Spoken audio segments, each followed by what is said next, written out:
Kevin Sinnott, CoffeeCompanion.com. I'm at the Specialty Coffee Association of America show 2011, and I'm so happy. Years ago when I started coming to the show, I felt like coffee brewers were poor relations. Everyone said the key is to buy better beans. Certainly the better beans are always here, but I think they've discovered brewing. There's a lot of brewers here. I don't think it's just this year either, but I think a lot of brewers, a lot of attention to brewers. Brewing is absolutely considered an equal component to great coffee experience, and that warms my heart. Anyway, let's take a look at some of the highlights. I'm with Michael Jansen of the Soudan Soft Brew. And Michael, tell us about this coffee brewer. I reviewed one last year and I found it really fascinating. Significant step. Tell me more about it.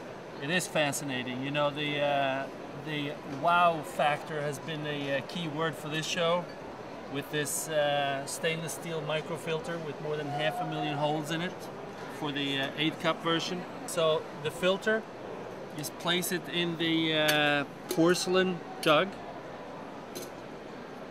You put the grinds right into the filter. We recommend a coarse grind, but the inventor, George Soudan, swears by you can use any coarse, but we use coarse here at the show. And then we pour hot water, preferably 200 degrees. Fill it like 3/4, stir it so that you engage all the grinds, and then top it off to the max level. There is a max level on the filter, and that is so that the lid that you put on doesn't force any coffee out of the device. Just let it set, rest for 4 minutes, and it's ready to serve. Well, what do you think is unique about it? I think it's the simplicity and the great tasting coffee that you get with this device, regardless of the grind you put in. More than one size, right? There are 4 sizes of the coffee. The new one that we just introduced, which is the single serve or a 2-cup European. This is the starting size. Then we have a 4-cup, 8-cup, and 12-cup. Well, how you doing? This is a 1,400 watt coffee brewer that will brew on under 6 minutes. 205 degree temperature, controlled with a valve, an excellent shower head design, so you get full saturation, and will consistently give you 18 to 19% coffee extraction. Now, when you say 200 degrees, is that 200 from the, all the way through? From the very beginning, because it's a heat tube technology, so the tube heats, it's pressurized heats, and then it drives the coffee out at temperature. So, so the very first shot, you've got that temperature. Okay, and how long is the contact time? Contact time is under 6 minutes. It finishes out of the shower head in just a little under 5 minutes, and this is for 8 US cups, and then another minute or so to go through the coffee grounds. One of the nice features is this offset hole, so it creates a pre-soak. So instead of the water instantly hitting the coffee grounds and going through, this actually creates a pre-soak to let the coffee start to bloom. I'm with Greg Torres of Hario, and he's going to take us on what's the latest and greatest from Hario.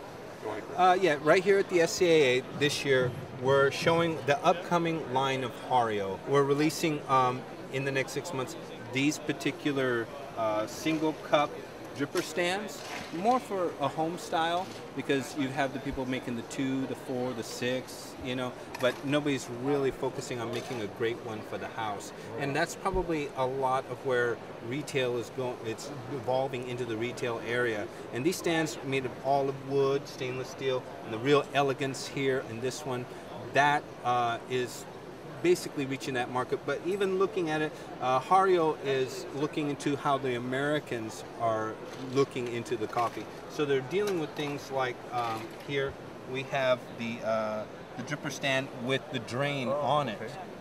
And then this one here is the dripper stand with a weigh scale on it.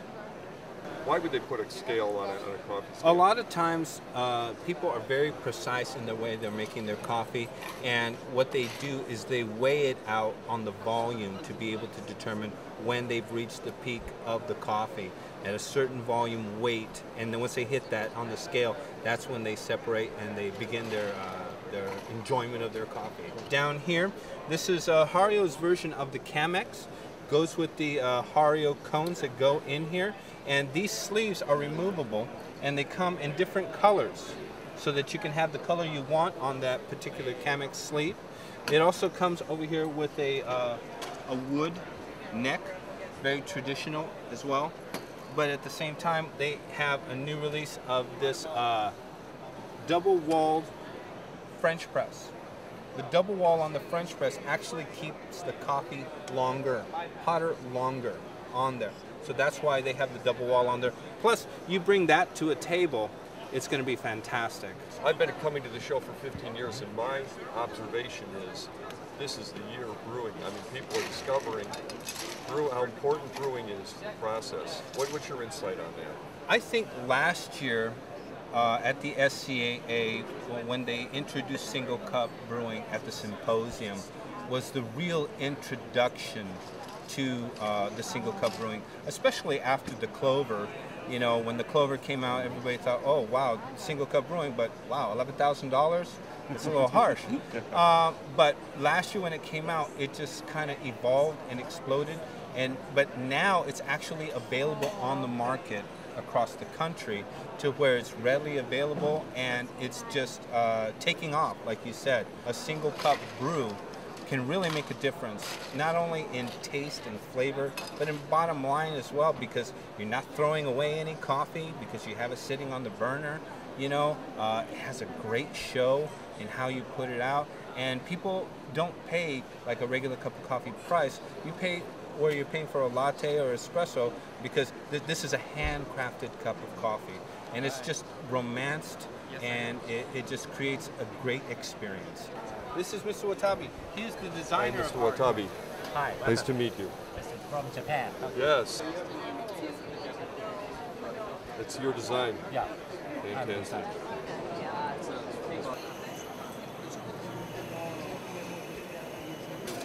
So are you selling a lot of these to doctors and lawyers for their home? What we have is a coffee from Coffee Ambassadors in Chicago. It's a medium roast, and everything stays the same. The grind stays the same, the coffee stays the same, all the parameters in the trifecta. Pre-infusion, fill pause, extraction time. Then we changed one variable on each of your flights. So let me pour one for you, Kevin. Okay, thank you. So the first variable is, of course, the turbulence power, so we altered it by 2 bars. Smells really nice.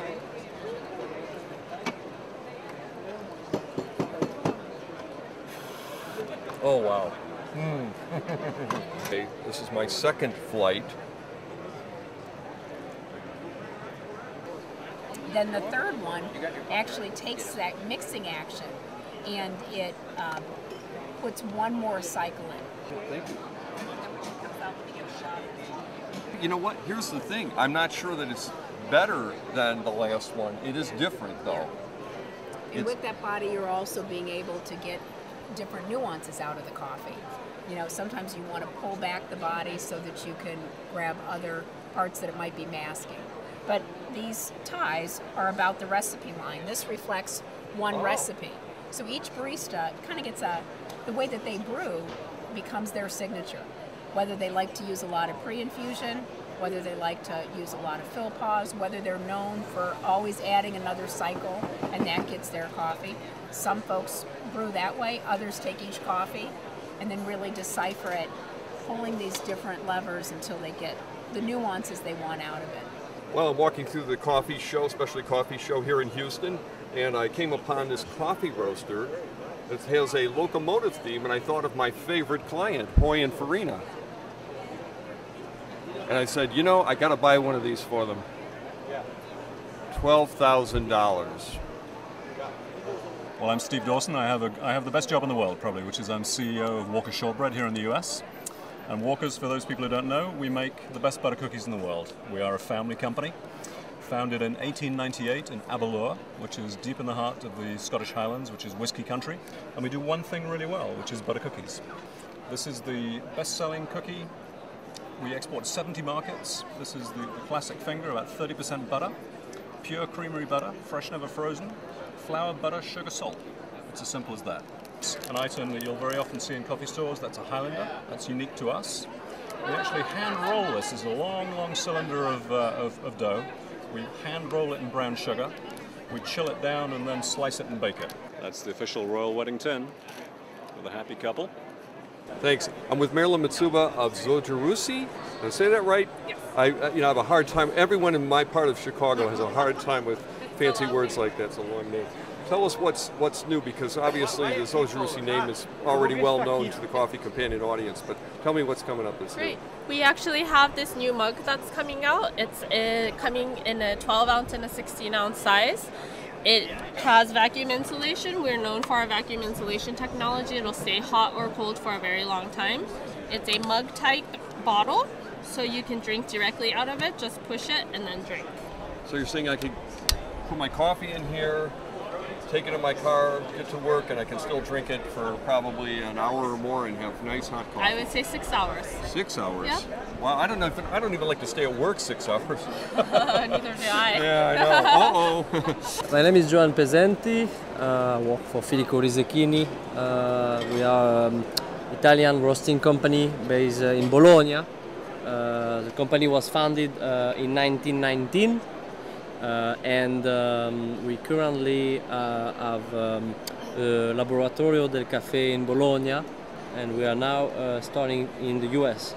So we're opening our first cafe in New York in actually a month and a half, and we're also opening a coffee school in New York. So the goal of the school is really to try to make coffee part of a meal. It's not just a beverage. It's really trying to make espresso drink part of a dessert, for example. This is really what we want to try to teach people. Is really trying to have espresso and coffee part of a full dining experience. Voila. I'm here with Randy Glass, and he doesn't work for Hot Top, but he wrote their manual and he reviewed the first machine that came to the U.S., and he's very knowledgeable about the Hot Top coffee roaster, which I have found fascinating. It's probably the first roaster I saw that really seemed like a shop roaster, only for a consumer. It is a top-end roaster. I personally feel it's the best home roaster available today because it gives full manual control during the roasting process, so it emulates and even looks like a full-size professional roaster. We sell many of them to small coffee farms and roasteries that can't afford a large sample or an expensive sample roaster, and they actually use it commercially as a sample roaster, as well as in the home. Yeah. And how much coffee does it roast at once? 250 grams, or approximately 1/2 pound. And I've got this perforated pan down here. Some people say, what the heck is that all about? That's true. It's one of the only roasters in this price range that has an actual cooling tray that agitates the beans and has forced air cooling as well at the same time, because it's very important to drop the temperature of the beans as soon as the roast, or as soon as you wish the roast to end, or otherwise they retain enough heat that they will continue the roast when ejected.